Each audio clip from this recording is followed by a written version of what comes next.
Photo की video there लगा था।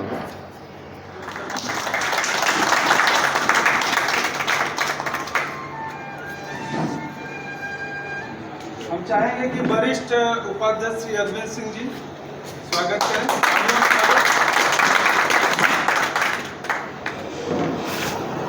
वरिष्ठ उपाध्यक्ष जी हमारे संगठन के अरविंद सिंह जी, हमारे संरक्षक श्री सुना सिंह जी, हमारे जौनपुर से आए हुए कंपनी कमांडर साहब और पीसी साहब हमारे जनपद कंपनी कमांडर बहराइच, महामंत्री ब्रह्मानंद मिश्रा जी, उपाध्यक्ष चतुर्वेदी जी, समस्त जिलाध्यक्ष, माताएं बहनें, साथियों,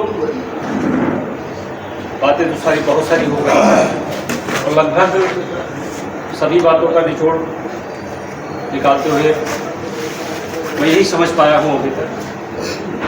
जैसे अभी पीसी साहब का एक था कि इसमें कंपनी कमांडर वाईसी इन लोगों को सम्मिलित किया गया अथवा नहीं किया गया,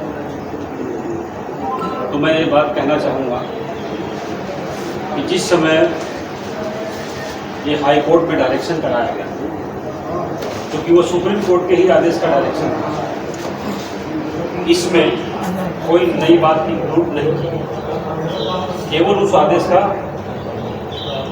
डायरेक्शन।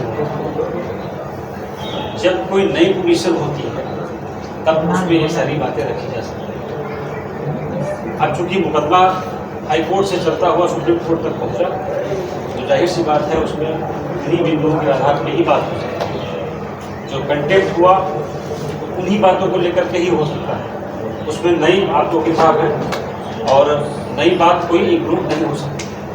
हाँ, ये बात आपकी जायज़ है, ये बात तो उसमें होनी ही चाहिए कि जब होमगार्ड को हमारे कांस्टेबल के बराबर मिलना है तो आप अधिकारी हैं, तो आपको अधिकारी हमारे पश्चिम से तमाम माननीय अधिकारी जुड़े आपकी ये स्कीम में, तो उनकी तरफ से कोई बात रखी है? उनकी बात इसमें नहीं हो सकती। अब जो बात ऑलरेडी पहले से चल रही है, तो मैं ये जानना चाहता हूँ आपके माध्यम से, वकील साहब से ये जानना चाहता हूँ कि क्या हम लोगों को अलग से उसमें जाना होगा सुप्रीम कोर्ट में या हाई कोर्ट में, कहाँ जाना होगा हम लोग को? इस बात को तो वकील साहब ही बता सकते हैं। तो ऐसी स्थिति में जो भ्रांतियाँ फैलाई जा रही हैं कि हमारी कुछ और मांग है, रामनाथ गुप्ता जी की कुछ और मांग है, ऐसा कुछ भी नहीं है। आप लोग पढ़े लिखे हैं, सब कुछ समझते हैं कि कंटेम्प्ट जब होता है तो कंटेम्प्ट उसी आदेश का होता है जो ऑलरेडी सरकार कोर्ट ने पहले कर रखा होता है। उस आदेश का कंप्लायंस नहीं हुआ है, इसलिए कंटेम्प्ट होता है। अब उसमें कोई बिंदु नहीं रखी जाती है कि नहीं, हमको एरिया नहीं मिला तो हमको वॉशिंग अलाउंस नहीं मिला, हमको पुलिस के समान वेतन नहीं दिया गया, ये सारी बातें कंटेम्प्ट में इंप्रूव होती। अब इसीलिए माननीय सर्वोच्च न्यायालय ने सरकार से जवाब मांगा। अब ये अपना जवाब दाखिल करेंगे कि हमने क्या दिया, क्या नहीं दिया, क्या लगाया, क्या नहीं लगाया, ये कोर्ट में स्पष्ट करेंगे। इनका जवाब आने के बाद हमारे अधिवक्ता महोदय अपना रिजॉइंडर दाखिल करेंगे। उसमें हमको ये दर्शाना है कि भाई 16 में ये लग गया था, 7वां वेतन आयोग लग गया था, तो हमको उस हिसाब से 21,700 के हिसाब से मिलना चाहिए, तो हमको 18,000 के हिसाब से क्यों दिया गया?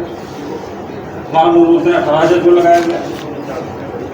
तो ये सारी चीज़ें अब अपने काउंटर में, अपने रिजॉइंडर में हम लोग इंक्लूड कराएंगे, उसमें सारी बातें रखी जाएंगी। लेकिन इसमें ये बात नहीं इंक्लूड हो पाएगी साहब कि कंपनी कमांडर को और किसी जो हमारे अधिकारी वर्ग हैं उनको होमगार्ड के बराबर ही क्यों दिया गया? क्या ऐसा हो सकता है? अच्छा। तो खैर अभी वकील साहब इस बात को साबित करेंगे या आपको बताएंगे। तो हमारी तरफ से जो माननीय वकील साहब की बात हुई थी पहले, वो यही हुई थी और हमारे सारे मीटिंग सारे पदाधिकारियों के सामने यही मीटिंग में हुई कि आपने एक सैलरी की बात कही थी, एरियल जब मिलेगा उसमें एरियल मिला। कभी किसी ने ये नहीं कहा कि वकील साहब को देना है कि नहीं देना है। हम लोग सुप्रीम कोर्ट भाग भाग में जाते थे, 100 कभी कभी 100 रुपये भी मेरे जेब में नहीं होता था। खड़े खड़े ट्रेन से जाता था हम जाते थे हम लोग, और वहाँ पे जो पश्चिमांचल के हमारे साथी आते थे वो कहीं पराठा बना लाते थे, तो किसी के पास चटनी होती थी, वही मिल करके हम लोग खा लेते थे। इस तरीके से लोगों ने लड़ाई लड़ी, और हमें बहुत ही गर्व होता है कि ऐसा देवता, ऐसा वकील कभी मिल नहीं सकता है जो हम लोगों के लिए इस तरीके से बगैर फीस दिए आज तक वो पैरवी कर रहे हैं।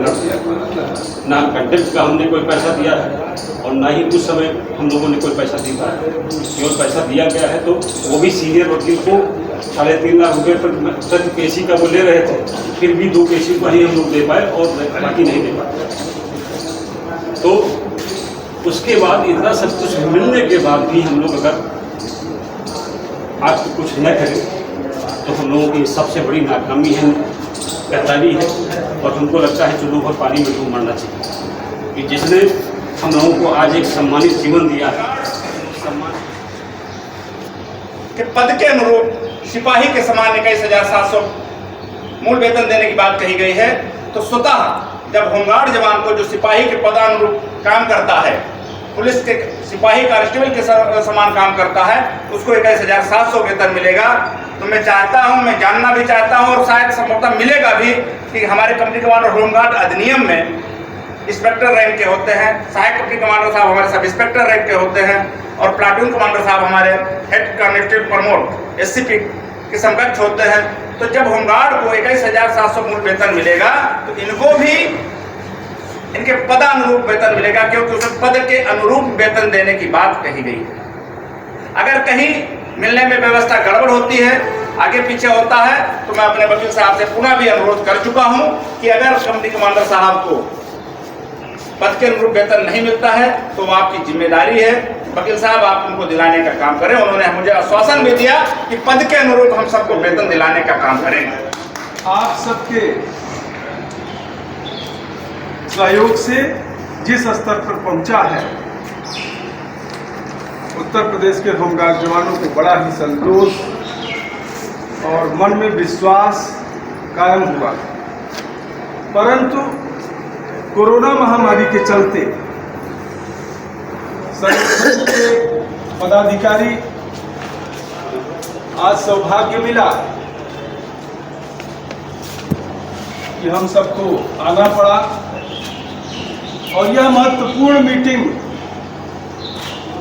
आप सबके उत्थान के लिए अचानक जो court of contempt supreme court में मुकदमा चल रहा है, माननीय श्री विद्वान अधिवक्ता विनोद शर्मा जी पधारे हुए हैं। हम सब उनका स्वागत करेंगे, सम्मान करेंगे और उनकी बातों को धैर्यपूर्वक सुनेंगे। उनके द्वारा बहुत बड़ा काम किया गया। अरबों खरबों रुपए का जो बजट सरकार को झेलना पड़ रहा है, यह सुप्रीम कोर्ट के माननीय अधिवक्ता विनोद शर्मा जी और सीनियर अधिवक्ता के जयंत भूषण के मेहनत और कठिन परिश्रम के आधार पर मिला। और मेरा कर्तव्य बनता है, हमारे प्रदेश के होमगार्ड जवानों का कर्तव्य बनता है कि हम सभी ये अरबों खरबों का जो बजट उत्तर प्रदेश सरकार पे बोझ बना है, यह इनकी बदौलत बना है, इनकी बुद्धिमानी और कुशलता की बदौलत बना है। तो हम सभी को इनके सम्मान के प्रति चिंतित रहना चाहिए। और आज ये अवसर मिला है कि आज पधारे हैं हमारे बीच में माननीय श्री विनोद शर्मा जी, तो हम सभी उनका स्वागत करेंगे, सम्मान करेंगे और अगली लड़ाई के क्रम में अपने संवैधानिक हक अधिकार के क्रम में उनसे मंत्रणा करेंगे। आज इसीलिए अचानक बैठक बुलाया गया है, तो हम चाहेंगे कि सभी लोग धैर्यपूर्वक पहले सुप्रीम कोर्ट के माननीय अधिवक्ता जी को सुनेंगे, उसके बाद बारी बारी से अपने जिले की व्यवस्था, अपने संगठन की व्यवस्था को शेयर करेंगे और हम सभी प्रदेश कार्यकारिणी के लोग उस पर चिंतन मंथन करेंगे। धन्यवाद। जय हिंद।